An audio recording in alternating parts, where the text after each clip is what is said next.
What's up, everybody? I want to have a conversation, um, a quick conversation about our cultural image and why it matters so much. A few months ago, I had a young lady on. I think her last name is Winters. I got to remember. I got to put the the picture up. So we had a conversation about black fatigue and its definition as defined by the author of the book. Again, I had her on. I'm doing off the top of my head. I can't remember her name. I think her last name is Winters. So we had a conversation about black fatigue and this, that, and the other. So I get a message from someone the other day talking about a debate between Myron Gaines. If you're not familiar with him, he's on Fresh and Fit, and I believe he's of Sudanese heritage, and uh, and being part of the northern part of Africa, doesn't really try to rock with people who are of the sub-Saharan Africa and this, that, and the other. So he's been caught on some white supremacist platforms and had some college debates in which he was talked to crazy by some white supremacists saying, don't talk about our women and this, that, and the other. So I'm not going to play any of these people's clips. But in this particular clip that was just sent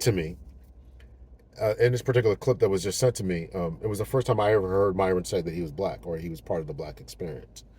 I had always heard him saying things like he was not one of us, or that black people this, trying to people when one of those people try to distance themselves from us. We all know other people who have done those types of things. No need to bring them up. And quite frankly, they don't want to be a part of us. We don't want you to be a part of them. That's the way I feel about it. Excuse me. If you don't want to be a part of us, we don't want you to be a part of us. It's a better way of saying it. But I want to talk about this cultural image in the debate that I did watch that I was sent a couple minutes. In this one, I actually kind of agree with Myron, that we got to stop. We got to stop being emotional. We got to stop being emotional, right? Our cultural image. Yes, it's true. We take the good part about that. Everybody wants to be like us. They want to hair like us. They want to dance like us. They want to get invited to the cookout and all these different types of things, which is all fun and fine and all this. But there's a business acumen. There's a business understanding. There's a difference between intellect and education, and we're getting the education, but a lot of us are not increasing in as far as intellect and becoming more intelligent and becoming critical thinkers and understanding nuance and becoming literate, right? Not just understanding the words on the page, but understanding nuance, context, meanings, and that, and the other. And this is increasingly apparent to me as we watched the Carmelo Anthony case. Now, it's one thing to listen to experts. There are a lot of smart experts on the internet, right? I listen to a lot of different, black intellectuals, Lori Daniel Favors and Karen Hunter and, some other people, I even listen to Roland Martin, just to hear what he's got to say. Of course, the people in the manosphere, but talking about politics and other things, you got to keep your hand and all this type of thing. And these law experts, right? I watched, I talked about and I watched Dennis Sperling, and he's constantly in his own chats talking about what the law says, speaking about Carmelo Anthony situation. It's talking about what the law says versus what how we feel about the situation. Well, it's not right, or there's some magic things that go on behind the scenes that nobody knows about. I'm going to tell you, from a police officer's perspective. Okay, I'm not a lawyer, right? I'm going to tell you that we have to go to court, and what's presented to the jury is all that they can decide on and think about in their deliberations. That's what it is. And if anyone who's sat on a jury would know this, right? They ask the jury to be excused because they can argue about things that this, that, and the other. So no matter what we're hearing and seeing on the news and this, that, and the other, it's only what is presented on the jury, on the judge floor, or the courtroom floor, the presentation arguments from these different experts, from witnesses, and from the judge's instructions and the lawyer's presentations. That's what we have to listen to. And you continue to hear people who are in their feelings about feeling a certain way, and we can all feel a certain way. I am not saying that everything that happened in this case was right, okay, on the up and up. I particularly have an issue and a problem with the 35 years. I think that was very extensive, considering the the passion that was there. And if you've watched my videos, I read through the statutes, and passion as part, it should be part of the deliberations, at least to my understanding, right? It was certainly in the definitions that I read, So this is not, I don't think that Carmelo Anthony woke up in the morning and said, I'm gonna stab this kid, Austin Metcalf, in the chest if he bothers me one more time. Or I'm gonna go to this track meet and stab anybody who touches me any more time. I think he was a young kid who was in his mind made some poor decisions. One of the reasons that we don't hold or don't sentence young kids to the death penalty is because we recognize now that their brains are not formed enough, and they don't have the temperament and the self-control to stop themselves from acting impulsively. I think that same philosophy ought to be taken into account with his sentencing, but that's for people above my pay grade to analyze and all that. But that would be that's my thought. If we know this about the death penalty, then why don't we know this about this? So I wanted to say, I wanted to tie this all together about this idea about this new phrase that's going on, not according to Winter's book, but according to this new phrase that's out, black fatigue. And now, we can spend a lot of time on social media looking at different videos about what happens during spring break, and people who are spending $20,000 on proms, a ton of money on baby showers, and not spending them on weddings, right? Are wasting of money on frivolous things, not buying stocks. And listen, I know a lot of kids, I know a lot of young people. I know a sizable portion of young people who are now getting into stocks and this, that, and the other, who are understanding now that this stuff that these sneakers and these other things are temporary and all this. So I am admitting that there is an uptick in that, in people understanding about how to make money, seeing a lot more kids, starting YouTube channels and this, that, and that's all good. It's showing that they're thinking differently. But there's a lot of people who are still, even with the thing that's going on in Florida, teen takeover in Florida and all this kind of stuff. People are tired of that type of ethnic image. Now, is it true that if we were doing great in this country, that we would have an ethnic image that was still somehow poorly viewed and this, that, and the other? Probably, right? They don't. It's not lost on me that they were lynching us and burning down our communities when we were doing good and we weren't sagging our pants and weren't before hip hop had arrived. It's not. I'm not ignorant to that fact, but I am saying that we still got to continue to strive for the best and hope and be the best. And now we have different mediums. Don't ever forget that we have different mediums now: social media and routine media, and cell phones, etc., that can expose any type of negativity towards us, and that is our currency. Remember, one of the reasons that the civil rights movement was so effective is because they saw us trying to vote, going across the Pettus Bridge there in Selma, to ensure that we would enjoy the freedoms and liberties of voting, and it was the cameras and other venues seeing how we were treated that we gained the sympathy of the world. And unfortunately, this is the tactics and techniques that we need to do. So, but when we at the same cameras that can help us to propagate our message, to gain sympathy, to push for civil rights, human rights, and to push for our freedom, autonomy, etc. The same camera can be used to show the ignorance and foolishness of us destroying one another. And whether we're twerking in the wrong place at the wrong time, whether we are, behaving poorly in schools, whether we are our suspension rates, and all these different types of things, that the baby mama-ism, all the crazy stuff that we do on TikTok, all the crazy stuff that we see on Instagram, right? We got to take control of the narrative in a positive light.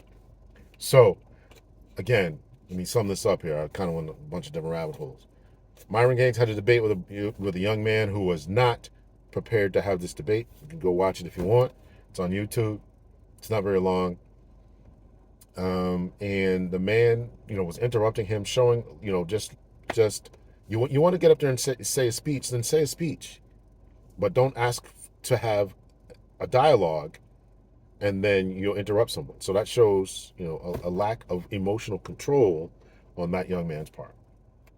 Next part is, some of the facts and details, that the brother wasn't ready to answer. Some things Myron said I agree with, some things I didn't agree with. And I don't recall if I mentioned this, but it was the first time I ever heard Myron said that he was part of the black experience overall, if I didn't mention that. So that was the first time I ever heard him say that, because I know he's been clowned trying to say, I'm not one of them. And then he said, and those people put him on and told you are one of them. We don't want you in this country either. So listen, we got to do a lot to work on our cultural ethnic image, and there's a lot of people talking about it.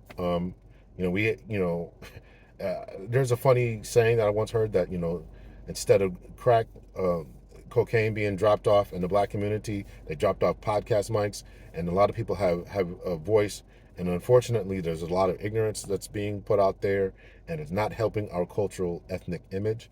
And I agree with I was watching something one time, and I was reading through the comments, and it said that black people or black men are the only ones crying about not being able to marry out into other people's races and stuff. I kind of agree with that. Like, stop crying about that, man. Walking around Japan, would you date a black guy? What? What? I mean, we got to take better pride in ourselves, and fix. We got to work on the things that we got to work on. We got a lot of issues and problems. The biggest one to fixing those image and problems was ensuring that we had the means, the motives, uh, and especially the means to fix them. That means internal work, etc. We also had to make sure that we had the foot off of our back, and that has largely been placed off. So now we got to take advantage of this. And to the question, okay, if we build something, how we know that we're not going to burn it down again, or whatever. If you feel that way, and I'm not saying that that's an illegitimate concern. I'm not saying that is an illegitimate concern. I would be concerned about that as well. I am saying that you got to consider whether it's worth living in a place where you think that whatever your progress you're going to make is going to be turned away from you. And I know that this is a big concern now with the voting rights, et cetera, right? And this particular administration and what they've done, removing different plaques from different places, are heroes, people fired from different government agencies, et cetera. This is a problem that we are dealing with. And I think that as we deal with this, other folks are going to start to deal with this too. These Somalis and the Sudanese, like Myron, and some Asian people are really concerned about what's going on. Latino people here from South America, right, being deported and being shipped off to these different places. This is a concern, but it's our ethnic image that matters, and I want to talk to about today. I mean, we can always put up that whoever they are jealous of us. They don't like us. This, that, and the other. We can always put that up as far as cultural, social things, but we got to get into the business aspect of it. And I know a lot of people are mad at Jay-Z now because there was a boycott going on with Target. Think of that what you will. But now he has signed a contract or a deal. He's making a business. He's doing business. So understand that a lot of times this race talk is for the lower folk, and the higher up folks, the one percenters, those billionaires, are going to make business decisions that are going to continue to line their pockets, and of course they're going to line them at your expense. And if you have a problem with what Jay-Z is doing, then don't buy his 30th annual release or whatever, or don't continue to support his music. And let him know this is why we're not supporting you, brother. We had something going on here. We're trying to make some inroads. And whether you believe the inroads are right about DEI or whatever, you got to make those assessments for yourself. But this is the discussion that we're having, And again, we got to learn to do for ourselves, to build the businesses and this and that and the other. And so we can continue to talk about that, but we have to continue to make ways for ourselves and really, really solve the problem and do a lot of internal work and healing. And this is where we need the psychiatrists and the psychologists and the therapists to really help us in mass. And this is something that Dr. Amos Wilson said years ago, is that, one-on-one counseling sessions aren't going to do it. We need in mass therapy. And this is why I'm so disappointed in churches, because in churches and probably other religious institutions, because they have failed to give us the mental freedom that we have needed for so long. And as long as they've preached a different type of theology rather than liberation theology, in my estimation, this is why we are continuing to go down this rabbit hole. I want to make this about a cultural uh, image and how we're viewed. And it's probably, sooner or later people get the wake up call. I can't remember. I think there was an article, something about Serena Williams' husband was it someplace. I can't remember what it was. Someplace. Oh, I think at Trump's. I got to look this up. I'll try to look it up. But I think that Serena Williams' husband was at President Trump's birthday party, or that UFC fight thing, or MMA match, whatever it was. Unfortunately, a lot of people get their N-word wake up call, and sometimes that alarm is loud. So, what's wrong with her? What's wrong with him going to that? Well, if you think that this administration is in support of African American people, if you think that, then there's nothing wrong with him going. But if you got eyes, all right. So I'm going to leave it out there. So listen, our cultural ethnic image, and this is what's so bothersome. Our videos that we make about black men ain't this, our women ain't that, and you guys are this, and why are you doing that? I can't rock with that, man. I can't rock with that. I can't rock with all black women are this. I can't rock with all black men are that. I can't rock with that. I can't rock with that. And everybody else sees this. Everybody else sees this. These people over there, man. There are some broken people. That's what they say. That's what they think, and that's what they say. And who would want that in their family? Who would want that in their neighborhood? Who would want that? Who would want that in their schools next to their kids? Because it's going to corrupt them. That's what they think is going to corrupt them. So think about your ethnic image before you twerk in Walmart. Think about the cultural ethnic image before you wear what you're wearing. Think about the cultural ethnic image before you do whatever you're going to do. My mother, my family, and I used to teach this to my kids, especially when they were young. You're going to school today. Today's first day of school. You're a hunter. Act like one. I don't want phone calls from teachers. I don't want none of this, because when you go outside, you're representing the entirety of all of us, and so that's something we need to understand. When you go outside, we outside. You're representing all of us. It may not seem fair. Every minority group deals with that. Women deal with it. Black people deal with it. Asian people who are here deal with it. Natives, they all deal. If you live any minority block, feels a certain type of way and tries to comport themselves in a certain way. And unfortunately, for a variety of reasons, we have not kicked this en masse. And those of us who have kicked it, tend to look down our noses a lot of times as those who haven't. That's why, that's why I try to reach back. And I hope that this message can resonate with someone, some kid scroll on his phone at 2:00 in the morning who's in a dysfunctional family, hearing the police at his door, hearing gunshots and this and that, and can hear a voice of reason and saying you can do better. If you're a kid, you can strive for more. If you're a kid, you can strive for more. If you're a 10-year-old kid, 11-year-old kid, 12-year-old kid, 13-year-old kid, and you can strive for more. And I hope that their parents would tell them this, because I was that kid. I grew up with gunshots and craziness and police treating people crazy in their neighborhood, and I grew up to become one. Go on to get an education, because we can make it out. We can make a difference. And I think differently. You hear a little thing here and there. You see a school teacher. You see a principal. You see a guidance counselor. You see a camp counselor at summer camp. That stuff all matters. And when they're around some positive people, a positive person, a shining light may outshine all the darkness around them. That's why I do it, because I'm no different than anybody else. I just needed to hear the message, and I needed to know there was something better than the life that I was living in. I needed to know that there was something better than the life that I was living in. Go to your friend's house, they got a bigger TV. They got a car, that runs and all this other stuff, right? They actually have dessert at their house, right? And you want something better, and you make better decisions. So some kid out there, some 25-year-old or some 30-year-old or whatever, some 18-year-old, whatever. Maybe they're doing a bit and they're just sitting in a cell and can just listen to this. However they listen to it, they get all the stuff, right? And they can just recognize, man, I can do better than this. I can do better than this. I'm better than this. I come from better than this. So, hit me in the comments.